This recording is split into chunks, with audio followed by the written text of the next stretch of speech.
Hello guys, good morning, good morning. Ayan.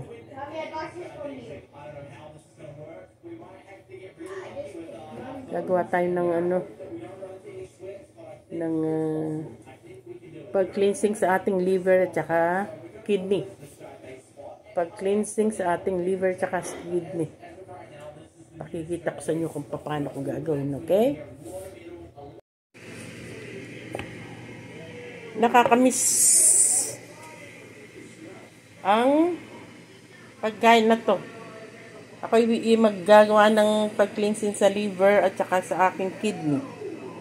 Ayan po, meron akong kinayod na carrots, saka cucumber, lime, ginger, at saka parsley. Yan po ang aking i-blender. Tamad po akong gumamit ng juicer.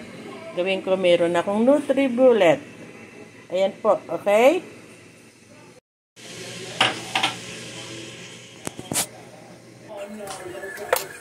Ayan guys, tignan nyo ang aking ginagawa.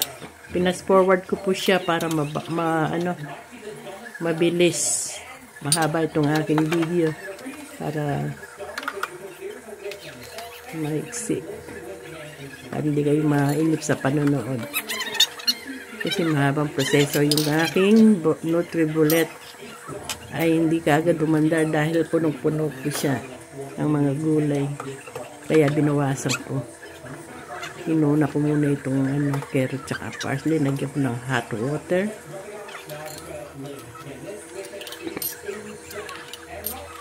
Kailangan na konti lang yung laman niya para umanda. Kala ko set na sira na. Hindi pala. Yan. Umandar din.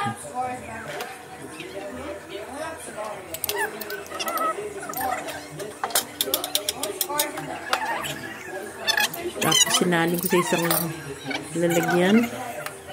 Ayan, nilagyan ko yung cucumber saka water. Saka ginger. Hinati ko yung ginger. Alright. Ayan. Tapos na. Edi mabilis.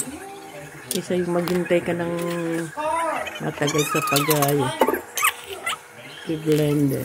Mabuti meron akong NutriBullet. Uy, magandang gawin. Magandang gamitan ang NutriBullet.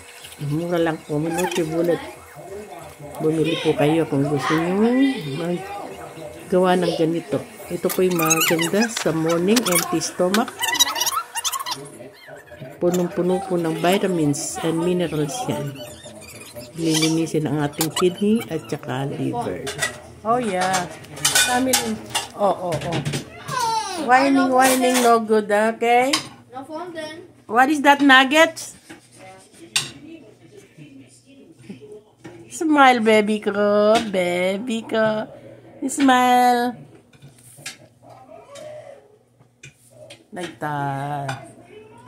Smile. Mga puko. Nagising na. Yung isa, nagluluto ng nuggets. Turn na, baby. Lagay sa air fryer. Is that your breakfast, honey? There's some milk over here. You want milk and that? And a hard-boiled egg. I cook hard-boiled egg. Here's your Quakeros, Bebelin. Niluto akong Quakeros kay Bebelin. Okay. Yeah, you get it. Get some milk.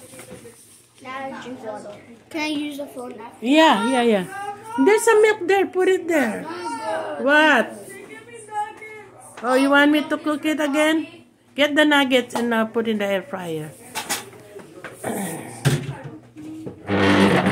Tumating yung anak kahapon. May dala siyang isang box ng chicken nuggets. No, Grandma! There's some more? A lot? There's a lot in the freezer too. All of them. Yun po sila, ready sila sa breakfast nila. Sila mismong gumagawa, nagluluto. Ako'y nakamonitor lang sa kanila. Once in a while, tinutulungan ko pag hindi nila kaya. Para matuto naman, di ba? Okay, malalaki na po itong aking mga alaga nga po. Yung 3 po ay adopted kids ko. Kaya nasa akin. Okay. Ito naman yung sobra ko pa kanina. Inumin natin ito ang ating breakfast bago tayo kumain ng tanghalian. Ito ang... Hey, you eat your Quaker Oats. Come on. I eat it later. Huh? I eat it later. Alright.